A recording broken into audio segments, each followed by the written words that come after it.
Hello दोस्तों, मैं विशाल चतुर्वेदी आप सभी का स्वागत करता हूं आपके अपने फेवरेट यूट्यूब चैनल मैथ्स अड्डा पे। आज मैं आप लोगों के लिए यूपीएससी सीसेट का पेपर लेकर के आ गया हूं, जो कि आज 13 तारीख को ही इसका एग्जाम हुआ और मैं देखिए शाम को आपके सामने पेपर का सोल्यूशन लेकर के आ गया हूं यूट्यूब पे सबसे तेज। तो वीडियो काफी इंटरेस्टिंग होने वाली है, तो वीडियो को लाइक कर देना, चैनल को सब्सक्राइब कर देना और सभी दोस्तों तक शेयर कर दीजिएगा। चलिए वीडियो स्टार्ट करते हैं। हमसे बोला गया है ए बी सी को 529 रुपए में एक काम को करने के लिए नियुक्त किया गया। ए और सी को मिलकर 19/23 भाग पूरा करना है। बी को कितना भुगतान किया जाएगा? आप मुझे एक बात बताइए कि जो जितना काम करता है उसको उतने पैसे मिलते हैं, आपको पता है ये बात। तो अगर ए और सी ने मिलकर के 19/23 भाग को पूरा किया तो बी ने कितना काम किया होगा?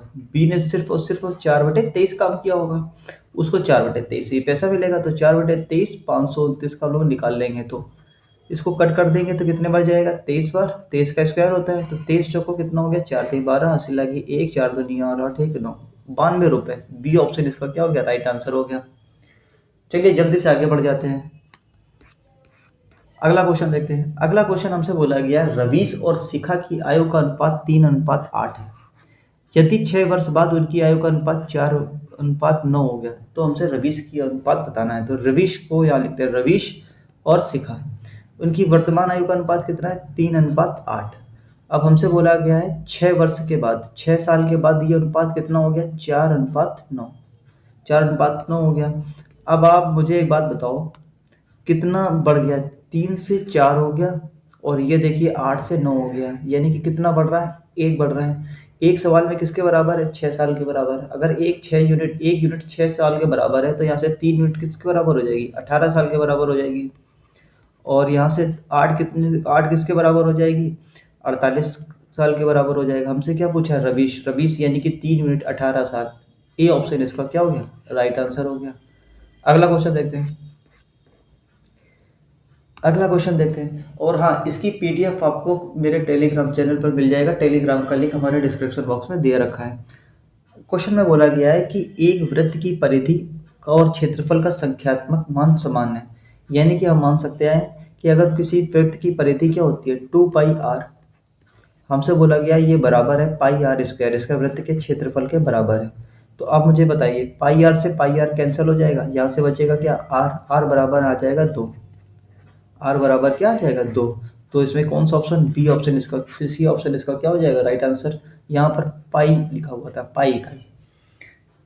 अगला क्वेश्चन देखते हैं। अगला क्वेश्चन हमसे बोला गया वह सबसे छोटा पूर्ण वर्ग बताओ जो 3, 4, 5, 6, 8 से विभाज्य है। तो सबसे पहले मुझे एक बात बताइए, बी ऑप्शन तो बिल्कुल खत्म हो गया क्योंकि ये पूर्ण वर्ग ही नहीं है। अगर हमने देखना है 3 से कौन सी संख्या डिवाइड होती है, तो मुझे बताइए 3 से ये डिवाइड होता है, ये डिवाइड होता है, क्या ये 3 से डिवाइड होता है? आप बोलेंगे नहीं, तो ये भी ऑप्शन नहीं हो सकता। अब बचा लास्ट में देखते हैं 8 से। 8 से डिविजिबिलिटी का क्या है? 8 से ये संख्या डिवाइड होती है नहीं, 800 फिर 100 नहीं बचेगा, यानी कि ये नहीं डिवाइड होगा, तो ये भी ऑप्शन गया। तो बचा क्या? सी ऑप्शन इसका क्या हो गया? राइट आंसर हो गया। इस तरीके से आप लोग बड़े आसानी से कर सकते थे। अगला क्वेश्चन देखते हैं। अगला क्वेश्चन हमसे बोला गया है किसी समांतर चतुर्भुज की सभी भुजाएं बराबर हैं। किसी समांतर चतुर्भुज है, उसकी सभी भुजाएं बराबर हैं और एक कोण समकोण है। एक कोण समकोण है और सभी भुजाएं, सॉरी, एक कोण समकोण है और बाकी सभी भुजाएं क्या है? बराबर है। तो ऐसा क्या हो सकता है? मुझे एक बात बताइए, आयत तो नहीं हो सकता जिसकी सभी भुजाएं बराबर हो, समलंब भी नहीं होता जिसकी सभी भुजाएं बराबर हो, सब चतुर्भुज में एक कोण समकोण नहीं होता। तो बचा क्या हमारे पास? सी ऑप्शन, बी इसका क्या हो गया? Right answer. ये देखिए ये वर्ग बनाया हमने, इसका एक कोण समकोण है, सभी भुजाएं क्या होंगी? बराबर होंगी और ये सभी भुजाएं आपस में पैरेलल भी होती हैं। तो इसका आंसर क्या हो गया? सी ऑप्शन इसका क्या हो गया? करेक्ट आंसर हो जाएगा। अगला क्वेश्चन देखते हैं। अगला क्वेश्चन बोला है कि एक खुदरा विक्रेता 225 रुपए में एक रेडियो खरीदता है, उस पर 15 रुपए अतिरिक्त खर्च करता है और 300 रुपए में बेच देता है। तो मुझे एक बात बताना आप, सीपी उसका कितना हो जाएगा? कॉस्ट प्राइस इसका कितना हो जाएगा? 225 रुपए में उसने खरीदा, प्लस उसने जो 15 रुपए उसने क्या किया? ऊपरी खर्च किए। तो इसका जो टोटल सीपी बनेगा वो कितना बन जाएगा? 25 और 15 40, तो यानी कि 240 रुपए। और एसपी कितना है? एसपी बोलेंगे 300 रुपए। तो मुझे बताइए प्रॉफिट यहाँ से कितने रुपए का आ जाएगा? 60 रुपए का प्रॉफिट हो जाएगा। प्रॉफिट परसेंटेज के लिए नीचे 240 सीपी से भाग मल्टीप्लाई बाई 100। इसको करेंगे तो 6 चौको 24, 4 से इसको कट कर देंगे तो कितना आ जाएगा? 25%। इसका क्या हो गया? Right answer. सी इसका क्या हो जाएगा? राइट आंसर हो जाएगा। नेक्स्ट क्वेश्चन बढ़ जाते हैं। मैं जल्दी जल्दी क्वेश्चन को करा रहा हूँ ताकि आप लोग को पास टाइम भी नहीं होता है, आप लोग अगली तैयारी कीजिएगा, बस जल्दी से आपके आंसर मैच करा लीजिए। हमसे बोला गया है 280 मीटर लंबी एक रेलगाड़ी 60 किलोमीटर प्रति घंटे की रफ्तार से चल रही है, 220 मीटर लंबी सुरंग को पार करने में कितना समय लगेगा। तो मुझे एक बात बताइए, कोई ट्रेन जब किसी सुरंग को पार करती है तो क्या करते हैं, अपनी जो डिस्टेंस होती है वो अपनी लंबाई प्लस सुरंग की लंबाई के बराबर ट्रेवल करती है। तो यहाँ से टाइम बराबर क्या होता है, डिस्टेंस अपॉन स्पीड। तो डिस्टेंस कितनी ट्रेवल करेगा, 280 प्लस 220। 280 वो खुद की स्पीड और 220 क्या होगी, सुरंग की स्पीड, मतलब डिस्टेंस ये ट्रेवल करेगा, और स्पीड तो खुद की है 60 किलोमीटर पर आवर। अब यह देखिए, ये मीटर में है, ये किलोमीटर पर आवर में है, आंसर भी सेकंड में है, तो इसको भी किलोमीटर प्रति घंटे को मीटर पर सेकंड पे चेंज करा देते तो 5/18 से मल्टीप्लाई करा देते तो 5 ऊपर चला जाएगा 18। इसको मुझे सॉल्व करना है, तो सॉल्व कीजिए, कितना आ जाएगा, 280 और 220 को सॉल्व करेंगे तो कितना आ जाएगा, 500 इंटू 18/60 × 5। तो मुझे बताइए कैसे सॉल्व करें। एक जीरो से एक जीरो कट जाएगा, 5 से कट कर देंगे तो ये 10 बार जाएगा, और 6 से कट कर देंगे तो ये 3 बार जाएगा, तो ऊपर आ जाएगा 10 × 3 यानी कि 30 सेकेंड। 30 सेकेंड इसका क्या हो गया, राइट आंसर हो जाएगा, सी इसका राइट आंसर हो जाएगा। नेक्स्ट क्वेश्चन देखते हैं। नेक्स्ट क्वेश्चन में हमसे बोला गया है एक समचतुर्भुज है, मैं समचतुर्भुज बना लेता हूँ। ये एक समचतुर्भुज है, मान लेते हैं एक समचतुर्भुज है, ये कुछ इस तरीके से एक समचतुर्भुज है, A B C D, A B C और डी। अब हमसे बोला गया एंगल ए और बी का अनुपात 4:5 है। तो हमने मान लिया ये एंगल कितना है, 4x है, और ये कितना हो गया, 5x हो गया। तो आपको पता है कि अगर कोई समचतुर्भुज होता है या समांतर चतुर्भुज होता है तो उसमें क्या होता है, ये जो साइड होते हैं, एंगल होते हैं, इनका सम क्या होता है, 180 होता है, और आमने सामने का एंगल क्या होते हैं, बराबर होते हैं। ये आपको थ्योरम पता है, कभी भी दो समांतर रेखाओं को एक तिर्यक रेखा काटती है तो उनके ये एंगल क्या होता है, इनका सम 180 डिग्री होता है, आपको पता है। तो यहाँ से बोल सकते हैं 4x + 5x यानी कि 9x = क्या बोल सकते हैं, 180 डिग्री। यहाँ से x बराबर क्या आ गया, 20 डिग्री।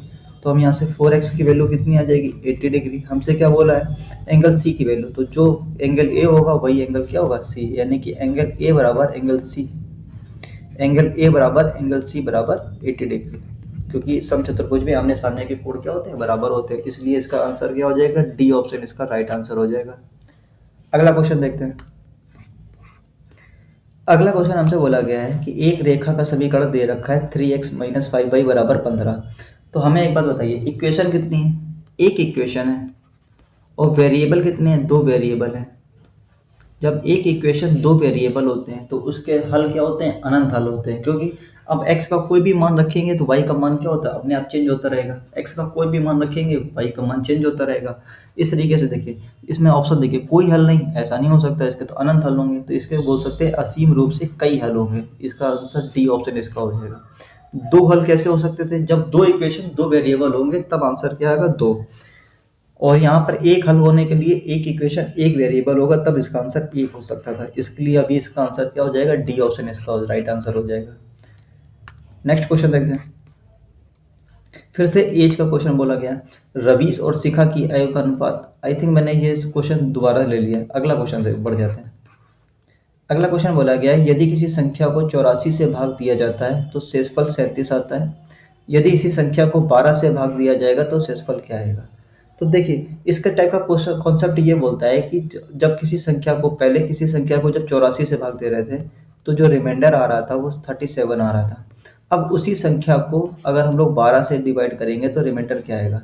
तो मुझे बताइए, अगर ये जो न्यूमरेटर है, यानी कि जिससे हम लोग पहले भाग दे रहे थे, और उससे हम लोग उसके फैक्टर से हम उसी संख्या को भाग देंगे तो हमारा जो आंसर आएगा वो इसी संख्या को डिवाइड देने पे आ जाएगा। जैसे अगर हमने 12 का भाग 84 में जाता है तो 12 7 84, इसका मतलब ये इसका एक फैक्टर है। तो हम लोग डायरेक्ट देखेंगे कि 37 में 12 का भाग देकर देखेंगे तो 12 3 36, एक बचेगा रिमाइंडर, तो इसका रिमाइंडर क्या जाएगा, एक इसका रिमाइंडर आएगा। ये एक पूरा कॉन्सेप्ट होता है कि अगर किसी संख्या के फैक्टर से उसके डिवाइड दिया जाता है तो रिमाइंडर में भी उस संख्या से भाग देने पर जो रिमाइंडर आएगा वही उस संख्या को डिवाइड देने पे आता है।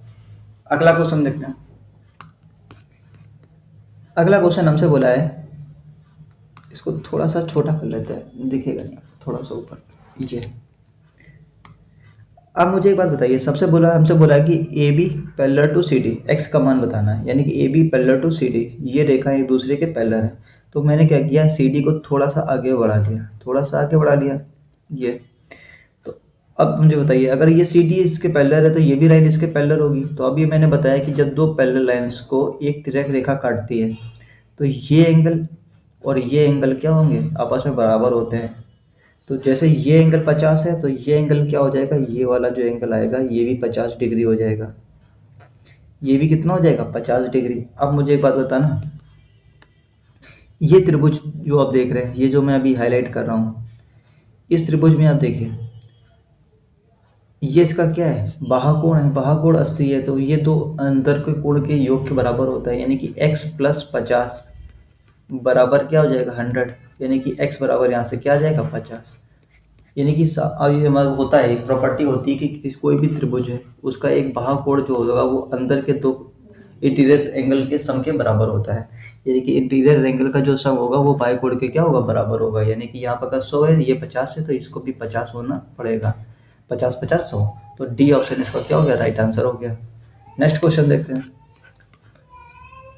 नेक्स्ट क्वेश्चन में बोला गया है, दो व्यक्ति ए बी एक साथ काम करते हुए 8 घंटे में गड्ढा खोद सकते हैं, जबकि ए अकेले उसे 12 घंटे में खोद सकता है, बी अकेले। काफ़ी फेमस क्वेश्चन। ए और बी मिलकर किसी घंटे को कितने घंटे में बोल रहे हैं, 12 घंटे में। ए अकेले उसे उसी गड्ढे को कितनी देर में खोद रहा है, 8 घंटे में। इनका हम लोग क्या ले लेंगे, एलसीएम। तो इनका एलसीएम कितना आ जाएगा, 24। तो इसकी इफिशियंसी कितनी आ जाएगी, 2। इसकी इफिशियंसी आ जाएगी 3। सॉरी, उल्टा लिख लिया मैंने।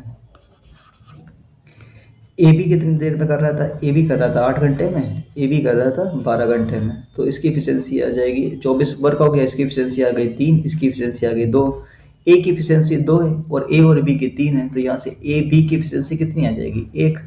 अब हमसे बोल रहा है बी किसी काम को कितनी देर में करेगा, तो 24 काम कराना है, एक की इफिशियंसी से 24 घंटे लगेंगे, 24 घंटे। ए इसका क्या हो गया, राइट आंसर हो गया। नेक्स्ट क्वेश्चन देखते हैं। नेक्स्ट क्वेश्चन, ये भी काफ़ी फेमस क्वेश्चन है, कभी भी इस तरह का क्वेश्चन आया आपके सामने कि 11 मित्र एक पार्टी में गए और सभी लोग एक दूसरे से हाथ मिलाते हैं। तो जितना भी यहाँ पर नंबर होता है, मैं आपको बता दूँ एक टेक्निक, जितना भी यहाँ नंबर होगा, जैसे यहाँ पर नंबर है 11, इससे एक कम कर दीजिए, आ जाएगा 10, डिवाइड बाई 2, ये इसका ट्रिक है। तो 2 से इसको कट कर देंगे तो आ जाएगा 5, 11 बचे 55। बी ऑप्शन इसका क्या हो गया, राइट आंसर हो गया। नेक्स्ट क्वेश्चन देखते हैं। नेक्स्ट क्वेश्चन में बोला गया है, इस समय माँ की आयु अपनी बेटी की आयु की 3 गुनी है, यानी कि ये माँ है और ये उसकी डॉटर है। तो माँ की आयु 3 गुना है, यानी कि 3:1 है। अब कह रहा है कि 12 वर्ष बाद, 12 वर्ष बाद देखते हैं 12 वर्ष बाद क्या हुआ। 12 वर्ष बाद बेटी की आयु की 2 गुनी हो जाएगी, यानी कि 2:1 हो जाएगा। आप जरा देखें। सबसे पहले मुझे बताइए, ये गैप कितने का है, माँ और बेटी में यहाँ अंतर कितने का है, 2 का। यहाँ पे अंतर कितने का है, 1 का। तो अंतर तो बराबर होगा, तो सबसे पहले हम लोग क्या करें, इस अंतर को बराबर कर देते हैं। तो यहाँ पर हम लोग 2 से मल्टीप्लाई करा देते हैं, क्योंकि यहाँ पे 2 का अंतर है, यहाँ पर 1 का है। तो इस 2 का मल्टीप्लाई यहाँ से करा देते हैं। तो जैसे यहाँ आ जाएगा 4 और यहाँ आ जाएगा 2, 4:2 आ जाएगा। अब देखिए, अब क्या है, माँ पहले 3 थी तो अब कितनी हो गई, 4। डॉटर 1 से 2 हो गई, तो कितना बढ़ गई, 1। 1 यूनिट सवाल में किसके बराबर है, 12 साल के बराबर है। 1 यूनिट 12 साल के बराबर है, तो माँ कितने साल की हो जाएंगी, 3 साल की। तो 12 3 36 साल की। तो माँ हो गई 36 साल की और बेटी कितने साल की हो जाएगी, 12 साल की। हमसे क्या पूछा है, बेटी की आयु बताना है, तो बेटी कितने साल की, 12 साल की। ए ऑप्शन इसका क्या हो गया, राइट आंसर हो गया। नेक्स्ट क्वेश्चन देखते हैं। नेक्स्ट क्वेश्चन में बोला गया है कि दो संख्याओं का अनुपात 3:5 है, प्रत्येक संख्या में 10 जोड़ी जाती है तो अनुपात 5:7 हो जाता है। इसको हम लोग क्रॉस प्रोडक्ट मेथड से सॉल्व करेंगे। 3:5 है और फिर क्या हो गया, 5:7 हो गया। हुआ क्या, इसमें भी 10 जोड़ा गया और इसमें भी 10 जोड़ा गया। तो कैसे करते हैं क्रॉस प्रोडक्ट मेथड, क्या बोलते हैं कि इसका मल्टीप्लाई इसके साथ करा दो, इसका मल्टीप्लाई इसके साथ करा दो और डिफरेंस ले लो। 7 3 21, 5 25, 25 और 21 का डिफरेंस 4। अब इसका मल्टीप्लाई इसके साथ करिए 70, इसका मल्टीप्लाई इसके साथ कराइए 50, डिफरेंस लीजिए कितना आ जाएगा 20। यानी कि 4 बराबर है 20 के, तो 1 बराबर 5 के। 1 बराबर 5 तो 3 बराबर 15 और 5 बराबर 25। तो हमारा जो सवाल होगा आंसर हो जाएगा डी ऑप्शन, इसका क्या हो गया राइट आंसर, 15 और 25 संख्या है। नेक्स्ट क्वेश्चन देखते हैं। क्वेश्चन में बोला गया है कि एक रेखीय समीकरण 2x प्लस 5y बराबर 10 का आलेख एक रेखा है जो x अक्ष को काटता है। मुझे बताइए ये कोई एक एक्सिस है, ये ओरिजिन है 0,0, ये x एक्सिस है, ये y अक्ष है। तो हमें पता है कि कोई भी रेखा अगर किसी x अक्ष पर काट रही है, किसी कोई एक लाइन है अगर x अक्ष पर काट रही है तो x अक्ष पर y बराबर क्या होता है 0, y बराबर क्या होता है 0। तो इस लाइन पे 2x प्लस 5y बराबर 10, यहाँ पर y बराबर 0 पुट करेंगे तो 2x बराबर क्या आ जाएगा 10, तो यहाँ से x बराबर क्या आ जाएगा 5। तो इस इक्वेशन क्या आ जाएगा, इस इक्वेशन के जो मूल होंगे वो क्या होंगे 5,0। हमसे यही पूछा था, किस ऑप्शन में दिया है बी। नेक्स्ट क्वेश्चन देखते हैं। नेक्स्ट क्वेश्चन में बोला गया है किसी धनराशि 3 वर्षों में 5% साधारण वार्षिक ब्याज की दर से 1200 रुपये है। इसी अवधि के लिए उसकी धनराशि का चक्रवृद्धि ब्याज कितना है। तो मुझे ये बताना है कि अगर 5% 3 साल के लिए दिया जाए चक्रवृद्धि ब्याज पर तो कितना होगा। तो हमने देखा कि जब हम इस क्वेश्चन को देख रहे थे तो हमने मेरे सामने ऑप्शन में नजर गई, तो मैंने देखा ऑप्शन कितने याद दिए हो, ऑप्शन इतने खतरनाक दिए हैं, इतने दूर दूर दिए हैं कि हमको पूरा सॉल्व करने की जरूरत ही नहीं है। मुझे एक बात बताइए, 5% एक साल के लिए मिल रहा है तो 3 साल में कितना मिलेगा, आप बोलेंगे 15%। तो इसका मतलब ये हो गया कि 15% सवाल में 1200 के बराबर है। अब 5% को 3 साल के लिए मर्ज करेंगे तो क्या आ जाएगा 5 5 10 प्लस 25/100 यानी कि 0.25, यानी कि ये आ गया 10.25। अब इसको जरा 5 के साथ मर्ज करेंगे तो क्या आ जाएगा 10 प्लस 5 15.25 प्लस 10.25 मल्टीप्लाई बाई 5/100। अब मुझे एक बात बताना, अगर हम इसको और थोड़ा बड़ा कर लें, 10 के बजाय हम 11 भी कर लें, इसको 11 कर लें तो क्या जाएगा 55.55। तो 0.55 अगर हम इसको यहाँ रखेंगे तो 0.80 यानी कि 5.8 आएगा, 15.80% आएगा। ठीक है, अब मैं आपको पूरा सॉल्व करने के लिए बता रहा हूँ। यहाँ तक एक बात बताइए, मुझे जो पता चल गया कि जो हमारा चक्रवृद्धि ब्याज होगा वो 15.80 से थोड़ा कम ही आएगा, इससे ज़्यादा नहीं आ सकता। ठीक है, मुझे 15% तो पता ही है, तो क्या ये 16% भी है, 1% इसका कितना हो गया। तो अगर 15% इतना है तो इसका 1% कितना हो गया, देखिए जरा, इसका 1% हो गया 15/8 यानी कि 1% जो होगा वो इसका 80 रुपए के बराबर हो जाएगा। अगर हम 16% भी देखेंगे तो अगर हम इस पर 80 जोड़ दें तो 1280 होता है। अगर हम इसका 1% यानी कि 16% भी निकाल लें तो हमारा जो ब्याज होगा वो 1280 रुपये से ज़्यादा नहीं बन सकता। और जबकि हमारे साथ क्वेश्चन में दे रखा है कि 15.80 यानी कि 1280 से तो कम ही आएगा। तो 1280 से सिर्फ एक ही ऑप्शन कम था, ये हो नहीं सकता, ये हो नहीं सकता, ये हो नहीं सकता, 1261, कुछ करना ही नहीं था। बाकी आपको अगर देखना है तो आप मेरे चैनल पर जाकर के, मैंने चक्रवृद्धि ब्याज पर बहुत ही अच्छी वीडियो बना रखी है, आप लोग वहाँ जाकर चेक कर सकते हैं। तो मैंने देखिए शायद 1 बाई 1 करके आपको सारे क्वेश्चंस करा दिए हैं। अगर आपको वीडियो अच्छा लगा हो तो वीडियो को लाइक कर देना, चैनल को सब्सक्राइब कर देना और सभी दोस्तों तक शेयर जरूर कर दीजिएगा, ताकि उन सभी स्टूडेंट को फ़ायदा हो जिन्होंने आज ये पेपर दे करके आए, वो अपना आंसर मैच करा रहे होंगे। और अपना फीडबैक जरूर दीजिएगा कमेंट बॉक्स में। Thank you.